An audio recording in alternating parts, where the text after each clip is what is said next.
Heading into the Vancouver Canucks final game, we've seen Brock Boeser speak to the media, and things took a major turn as he spoke on where the Vancouver Canucks and he currently stands with his unsigned contract, which should have Canucks fans fired up. We're going to break down these reports, what exactly Brock Boeser said, and more later on this episode. Before we get into this, if you're enjoying this daily Canucks content and you want to stay up to date on everything this team does in this crazy offseason they're going to have, make sure to go down and hit that free subscribe button. It helps us out, and we'll keep pumping out content for you guys to watch on the Vancouver Canucks. But with that, we'll hop straight into the first topic, where we do know Brock Boeser and the Vancouver Canucks have still not come to an agreement on a contract extension. Now, we've seen a lot of people on social media, including myself, looking at things like this, where we've seen Brock Boeser spotted with the jersey in his car, signed by the team.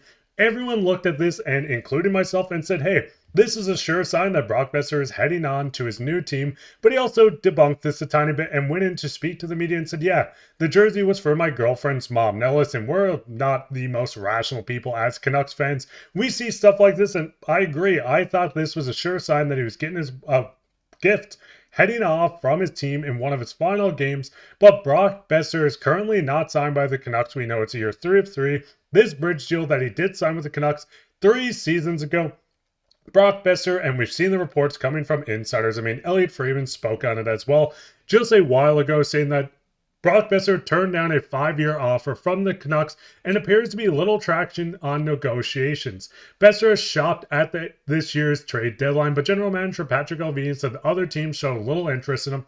This came from the viral tweet where we seen Patrik Allvin say, you guys would run out of the room if you knew what I was offered. We know the saga with the Canucks has been going on for quite some time with Brock Boeser not being signed. But listen, we get a major report from Brock Boeser himself going into the media scrum, and you can take this in multiple ways. But the way I took this, I mean, it's tough to say. We'll see what happens. Like I said, I'm sure they'll talk with my agent after the season and see anything can come to an agreement or not. And this was Brock Boeser when asked on his possible return to the Vancouver Canucks organization. I'm going to put the entire article down below. It's a great read and a lot of quotes from his teammates and Brock himself on his time this season with the Vancouver Canucks. But listen, reading this, it's a lot better than what we previously heard Brock Boeser say just a few days ago when he came out to say, hey, they're probably not going to sign an extension. I think the quote of probably not going to happen, or it's very unlikely, whatever it was,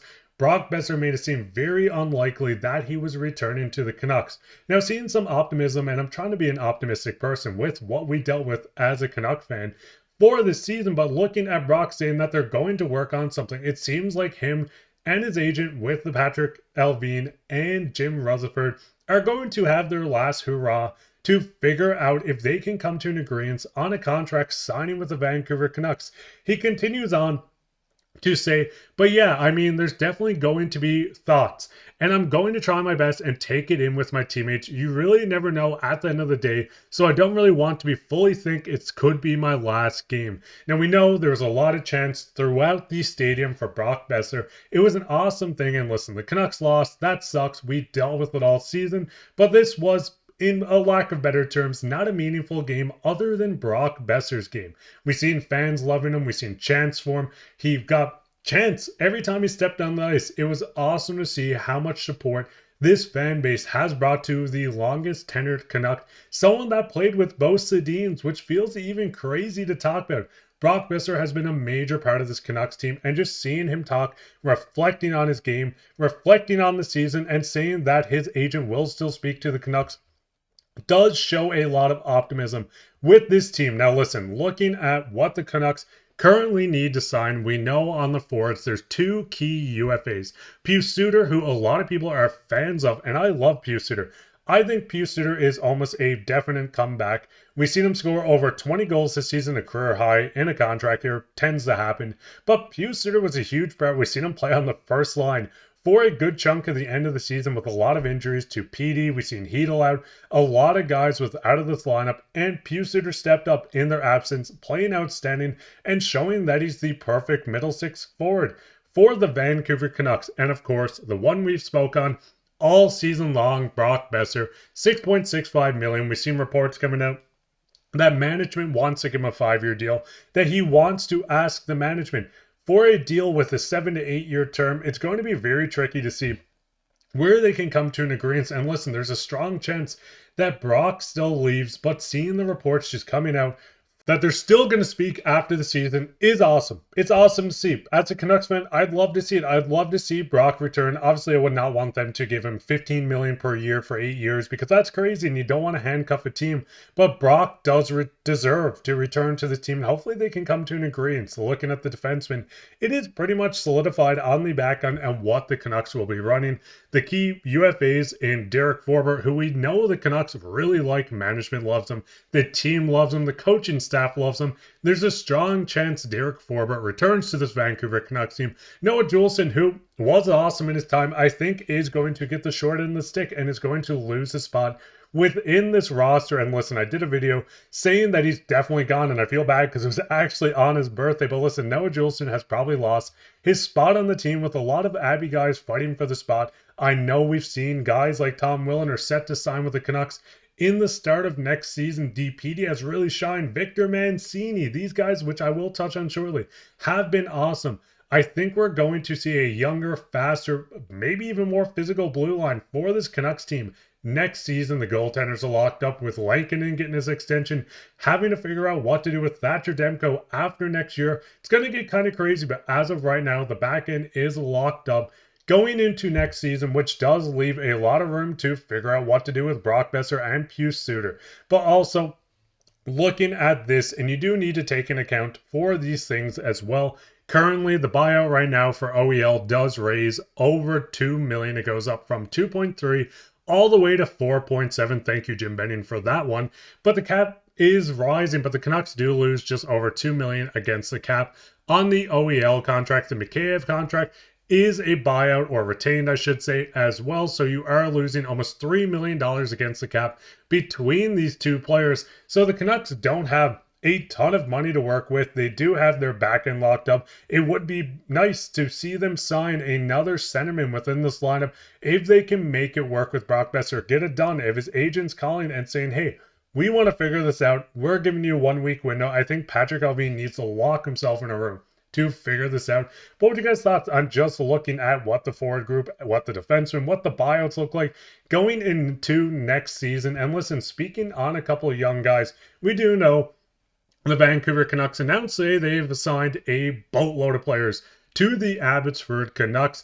Kuznetsov, Mancini, Aturatu, Linus Karlsson, Max Sass, and the list goes on. Shout out to Tolopilo for getting his 2 starts, well, 1 start and 1 relief game with the Canucks. But this is a good time to glue your eyes to some AHL hockey. We're seeing a lot of very good talent coming up throughout the Canucks season. I mean, Victor Mancini looks like one of the best in this group right now. Aturatu looked outstanding as a third-line center. Linus Karlsson looked really good as well as a low bottom 6 guy within this lineup. This group of young guys look awesome, and it's going to be a great time to watch the Abbey Canucks play. I know there's a lot of Canucks prospects throughout the system that they might not sign yet. We've seen Tom Williner finish up his NCAA season. The reports of him, same with Boston University, everything like that. Now is a good time to watch the future unfold in front of you with the Abbotsford Canucks, maybe in a different league as well. So the NCAA in a couple seasons are done, but we do see the OHL still going, the Q still going. There's a lot of hockey to watch, a lot of Canucks prospects to watch and keep your eyes on as well. Let me know down below, maybe even on just this list where it's due on my screen, who's your favorite? Victor Mancini, it looks awesome, and I think he's going to be an absolute stud, but maybe it's not even someone on this. Who is your favorite current Canuck or your favorite current Canuck prospect, Abbey player, anything in between? We love reading through it, but listen, this season's over, and it wasn't the best one. I do want to highlight that a Canucks legend is retiring tonight. Equipment manager, godfather, Patty O'Neill is retiring after 45 years in the NHL. I want to give a huge shout out to Patty O'Neill as well. 45 years with the team is just insane. How much he's went through with this team as well. So shout out to him being the equipment manager and being a part of his final game with the Vancouver Canucks. But Canucks fans, listen, this season kind of sucked. This is what, 4 out of 5 years the Vancouver Canucks have failed to qualify for the playoffs. We know big changes are coming. We're going to see young guys coming up. We might see even massive changes, though I won't go that far at the moment until reports really start to come out. But things are going to really change with this Canucks team, and it's just a matter of time before the first domino falls.